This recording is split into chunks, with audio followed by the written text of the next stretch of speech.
Hi friends, I am Saurabh from making classes. आज के इस वीडियो में हम लोग क्लास 10 के फर्स्ट चैप्टर वास्तविक संख्या के बारे में डिस्कस करने जा रहे हैं। ठीक है, तो इस चैप्टर को स्टार्ट करने से पहले हम इस चैप्टर के कुछ मेन टॉपिक, बेसिक टॉपिक्स के बारे में डिस्कस कर लेते हैं जो इसके लिए इंपॉर्टेंट है। ठीक है, जिससे एक टर्म आया है वास्तविक संख्या। ठीक है, तो चलिए डिस्कस करते हैं। सबसे पहला हमारा टॉपिक है परिमेय संख्या या फिर रैशनल नंबर। ठीक है, परिमेय संख्या के बारे में हम लोग पहले से पढ़ते आ रहे हैं 7th क्लास में से। तो क्या होता है परिमेय संख्या? वैसी संख्या है जिसे p/q, वैसी संख्या है जिसे p/q के रूप में लिखा जा सकता है। इसमें दो कंडीशन होता है। ठीक है, जहां पहला कंडीशन क्या होता है, ये जो p और q क्या होनी चाहिए? पूर्णांक। ठीक है, पहला कंडीशन क्या है कि ये p और q दोनों पूर्णांक होने चाहिए, और दूसरा आपका कंडीशन है q does not equal to 0 होना चाहिए। तो वैसी संख्या है जिसे p/q के रूप में लिखा जा सकता है जहां p और q क्या है? दोनों पूर्णांक है, और q का वैल्यू कभी भी 0 नहीं है। वैसी संख्याओं को हम लोग परिमेय संख्याएं कहते हैं। ठीक है, तो ये आपका बेसिक है कि परिमेय संख्याएं होती हैं। तो पाया क्या गया था, बोला क्या गया कि जितनी भी संख्याएं क्या सभी परिमेय संख्याएं हैं, क्या इसके अलावा कोई संख्या नहीं है? तो नहीं पाया गया कुछ ऐसी भी संख्या है जो परिमेय संख्याएं के रूल को फॉलो नहीं करती है। तो ऐसी संख्याओं को क्या नाम दिया गया? हमारा दूसरा टॉपिक है अपरिमेय संख्याएं। तो अपरिमेय संख्याएं क्या होंगी? तो परिमेय संख्या क्या है? वैसी संख्या जिसे p/q के रूप में लिखा जा सकता है वो कहलाती है परिमेय संख्याएं। तो अपरिमेय संख्याएं जिसे p/q के रूप में नहीं लिखा जा सकता है।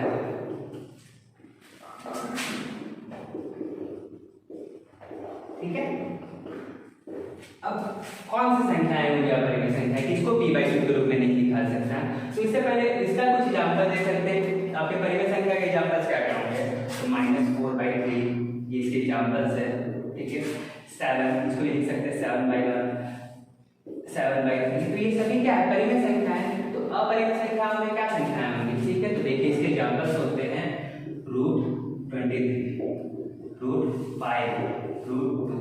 तो ये सभी जो संख्याएं है वैसी संख्या है जिसका रूट निकाला नहीं जा सकता है। ठीक है, इसमें कभी आप ऐसा नहीं लिख सकते √4। क्यों नहीं लिख सकते हैं? क्योंकि 4 का हम रूट निकाल सकते हैं, कितना आता है?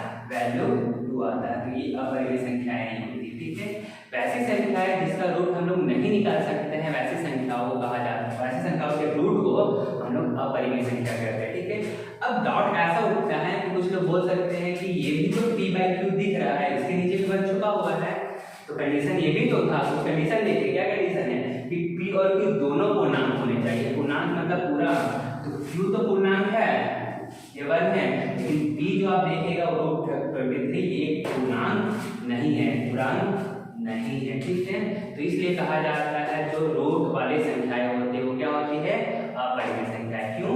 क्योंकि ऐसी संख्याओं को हम p/q के रूप में नहीं लिख सकते हैं। तो ये दो तरह की संख्याओं के बारे में हम पहले भी पढ़ चुके हैं। इसके बारे में डिस्कस हम लोग क्यों किए? क्योंकि यहाँ पे एक नया टॉपिक आता है जिसका नाम है आपका वास्तविक संख्या है। अब है क्या वास्तविक संख्या? देखिए ऐसी संख्या जिसे संख्या रेखा पर निरूपित किया जा सकता है। ठीक है, वैसी संख्या जिसे हम संख्या रेखा पर निरूपित कर सकते हैं।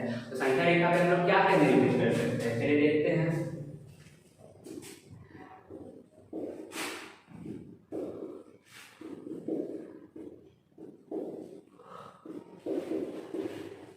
तो हम लोग आप लोग पहले भी पढ़ चुके हैं, 8th 9th क्लास तक में आप ये पढ़ चुके होंगे कि हम लोग ये जो आपका संख्या रेखा है उसमें निरूपित कर सकते हैं क्या क्या। ठीक है, तो परिमेय संख्याओं को निरूपित किया जा सकता है कि अलग अलग तरीके से। जैसे इसको डिवाइड कर देते हैं 3 भाग में, हो जाएगा 1/3, 2/3। तो हम लोग संख्या रेखा पर परिमेय संख्याओं को निरूपित कर सकते हैं। और 9th क्लास में हम लोगों ने ये भी पढ़ा था कि हम लोग संख्या रेखा पर अपरिमेय संख्याएं √2, √3 ये सबको भी निरूपित किया जा सकता है। अतः इसका सीधा मतलब निकलता है कि संख्या रेखा पे हम लोग क्या क्या निरूपित कर सकते हैं? परिमेय संख्या को भी निरूपित कर सकते हैं और अपरिमेय संख्या को भी निरूपित कर सकते हैं। मतलब इसमें क्या आएगा? परिमेय संख्या आएगा और अपरिमेय संख्या आ जाएगा। तो इससे हम लोग क्या बोल सकते हैं कि परिमेय संख्या और अपरिमेय संख्याओं को ही एक साथ मिलाया जाए तो क्या बनता है? वास्तविक संख्या। वास्तविक संख्या का एक और डेफिनेशन बोला जा सकता है। वास्तविक संख्या क्या होती है? तो तो परिमेय संख्या और अपरिमेय संख्याओं को ही एक साथ मिलाकर वास्तविक संख्याएं कहा जाता है। तो सिंपल वैसी संख्याएं जिसे संख्या रेखा पर निर्मित किया जा सकता है उसे हम लोग वास्तविक संख्याएं कहते हैं।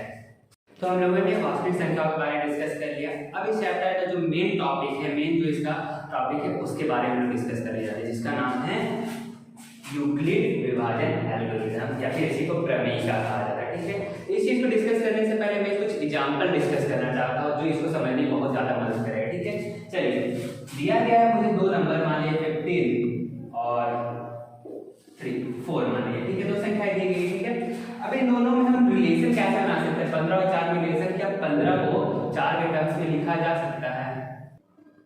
देखते हैं क्या लिखा जा सकता है इन दोनों को, 15 को 4 के टर्म्स में। तो देखिए कैसे, 15 को आप 4 से डिवाइड करिए। ठीक है, क्या होगा? 4 3 जा 12, बचेगा क्या? 3 से इसका बच जाएगा। ठीक है, तो एक चीज आप लोग जानते हैं कि भाजक बराबर क्या होता है? भागफल गुना भाज्य प्लस शेषफल। ये बेसिक चीज हम लोग जानते हैं कि लिखा जा सकता है कि भाजक किसके बराबर होगा? तो भागफल गुना भाज्य प्लस शेषफल के बराबर होगा। तो यहाँ से हम लिख सकते हैं जो 15 होगा वो इक्वल टू होगा भागफल 3, ठीक है, इंटू शेषफल इंटू भाज्य 4 प्लस शेषफल 3। देखिए आप सॉल्व करके खुद देखिए, 3 4 जा 12 प्लस 3 इक्वल टू 15 आ जाएगा। तो यहाँ पर आप देख रहे हैं कि जो 15 है उसको 4 के टर्म्स में लिख सकते हैं। 15 इक्वल टू 3 इंटू 4 प्लस 3। और भी डिस्कस कर लेते हैं हम लोग। ठीक है, मान लीजिए हम लोग ले लेते हैं 10 और 3 को। ठीक है, तो क्या 10 को 3 के टर्म्स में लिखा जा सकता है? हाँ, कॉस लिख सकते हैं, डिवाइड किए बगैर क्या लिख सकते हैं? 10 इक्वल टू लिख सकते हैं 3 इंटू 3 प्लस 1। ठीक है, तो यहाँ पर ये जो चीज होता है, देखिए दो चीज यहाँ पर। ठीक है, भाजक को क्या लिखा जा सकता है? भागफल मतलब 15 को 4 के टर्म से लिखा जा सकता है। लेकिन जब भी आप किसी एक नंबर को दूसरे टर्म पे लिखिएगा तो यहाँ पर दो नंबर यहाँ पर एग्जिस्ट करेंगे। ठीक है, 3 आया और 4 आया। 3 क्या है आपका? भागफल। ठीक है, और ये 3 क्या है आपका? शेषफल। यहाँ पर देखिए जब आप 10 को 3 के टर्म से लिख रहे हैं यहाँ पर दो चीज आया है, यहाँ पर 3 और ये 1। ये क्या है? भागफल और ये क्या है? शेषफल। ठीक है, तो किसी भी दो दी गई संख्याओं के लिए, मान लीजिए कोई भी दो दी गई संख्याएं हैं A और B, हम लोग मान लेते हैं कि और भी दो दी गई संख्याएं हैं, तो किसी भी दो दी गई संख्याओं के लिए हमेशा कोई और दो संख्याएं Q और R हम लोग मान लेते हैं। ठीक है, Q और R एग्जिस्ट करेगा, विद्यमान होगा, Q और R आपका एग्जिस्ट करेगा। देखिए Q और R यहाँ पर है क्या? Q का हम लोग बोल सकते हैं कोसेट, जिसका मतलब होता है आपका भागफल, और होता है डिविडेंड, जिसका मतलब होता है शेषफल। ठीक है, तो हम लोग जानते हैं कि अब देखिए तो यहाँ पर हम लिख सकते हैं A इक्वल टू, ठीक है, A आपका क्या है?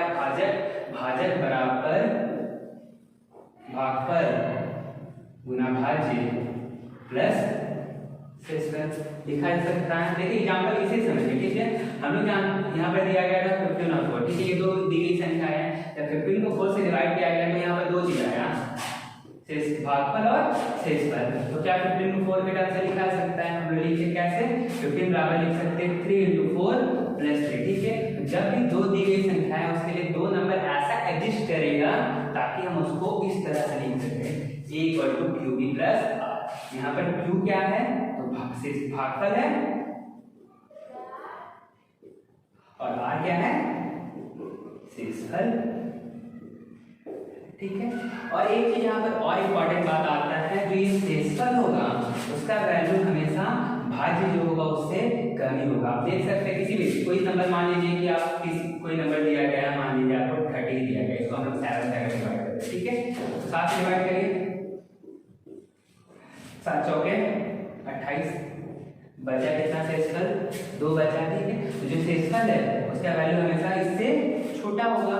क्यों ऐसा होगा कि अगर मान लीजिए ये बड़ा भी हो जाता है, मान लीजिए शेषफल जो है वो बच जाता है किसी तरह से 8 बच जाता है, तो यहाँ तक तो भाग खत्म नहीं होगा, उसको 8 भाग दिया सकता है, 7 एकम 7 ये बच गए। ठीक है, तो जो शेषफल आएगा उसका वैल्यू हमेशा किससे आएगा? जो आपका भाज्य है जिससे आप भाग दे रहे हो उससे हमेशा छोटा ही आएगा। ठीक है, तो देखिए एक चीज यहाँ पर ये मेन चीज यही जो डिस्कस हम कर रहे थे कि यदि कोई भी दो दी गई आपको संख्याएं हैं, ठीक है, 14 और 3, तो इसके लिए दो नंबर ऐसा एग्जिस्ट करेगा ताकि हम 14 को 3 के टर्म्स में लिखा सके। किसी भी दो, और याद रखिए दो कैसी संख्या है, धनात्मक संख्याओं के लिए ये रूल वैलिड होता है, कभी ऋणात्मक के लिए नहीं, ठीक है। तो किसी दो दी गई संख्याओं के लिए दो नंबर ऐसा एग्जिस्ट करेगा ताकि 14 को 3 के टर्म्स में लिखा जा सकता है। कैसे लिख सकते हैं? 14 को हम लिख सकते हैं 3 into 4, ठीक है, और प्लस 3 4 जा 12 प्लस, ठीक है। तो 14 को 3 के टर्म्स, ठीक है, 14 को 3 के टर्म्स में लिख दिए। यहाँ पर ऐसा दो नंबर क्या क्या एग्जिस्ट किया, 4 और 2, ठीक है। 4 यहाँ पर क्या है, भागफल, और 2 क्या है यहाँ पर, शेषफल, ठीक है। इसको भागफल को q से हम डिनोट कर सकते हैं, शेषफल को r से, और इसको हम लिख सकते हैं a और इसको लिख सकते हैं b, ठीक है। तो यही से अगर इसको समझेंगे तो यहाँ से लिख सकते हैं a बराबर, ठीक है, q इंटू b, 3 का वैल्यू है, प्लस r। तो यही चीज आपका है यूक्लिड विभाजन एल्गोरिथम, और कुछ नहीं है। यूक्लिड विभाजन एल्गोरिथम है क्या? तो यूक्लिड विभाजन एल्गोरिथम देखिए पढ़ लेते हैं। दो धनात्मक पूर्णांक ए और बी आपको अगर दिया गया है तो इसके लिए दो ऐसी अद्वितीय संख्याएं q और r एग्जिस्ट करेगा जो पूर्ण संख्या है, ठीक है। पूर्ण संख्या में मतलब इसका वैल्यू 0 या 0 से बड़ा होगा, तो ये एग्जिस्ट करेगा, जिसके लिए क्या होगा, a equal to dq plus r, ठीक है। यहाँ पर q क्या है, भागफल, r क्या है, शेषफल। और एक चीज और कि r का जो वैल्यू होगा वो हमेशा 0 से बड़ा होगा, और b जो है उससे छोटा ही होगा, ठीक है। तो एग्जांपल्स एक और देख लेते हैं। मान लीजिए आपको दिया गया है आपको 25 और 3, ठीक है। तो इसके लिए हम 25 को 3 के टर्म से लिख सकते हैं। कैसे लिखेंगे? हम लोग लिखेंगे 3 into 8 प्लस 3 8 जा 24 प्लस 1, ठीक है। यहाँ पर वो ऐसी दो संख्या q और r क्या है, तो ये आपका q भागफल और ये हो गया r शेषफल। तो यही आपका यूक्लिड विभाजन एल्गोरिथम। क्या? यदि दो आपको a और b संख्याएं दी गई तो इसके लिए q और r एग्जिस्ट करेगा ताकि a को आप देख सकते हैं bq प्लस r, जहां पर q और r क्या है, भागफल तथा शेषफल, ठीक है। तो ये बहुत ही इंपॉर्टेंट थ्योरम है, आपका प्रमेय है। इसी के थ्रू हम बहुत सारे क्वेश्चन सॉल्व करेंगे। अगर आपको इस जो वीडियो है उसमें कोई भी अगर डाउट होता है तो आप डाउट को हमारे कमेंट सेक्शन में पूछिए। अगर आपका डाउट तभी क्लियर नहीं होता है तो हमारे दिए गए नंबर पर कॉल करके डाउट क्लियर कर सकते हैं। यदि आपको ये वीडियो अच्छा लगा हो इसे लाइक करें, शेयर करें, कमेंट भी करें और सब्सक्राइब करें ताकि आप अदर वीडियोज भी इसके देख पाएं। धन्यवाद।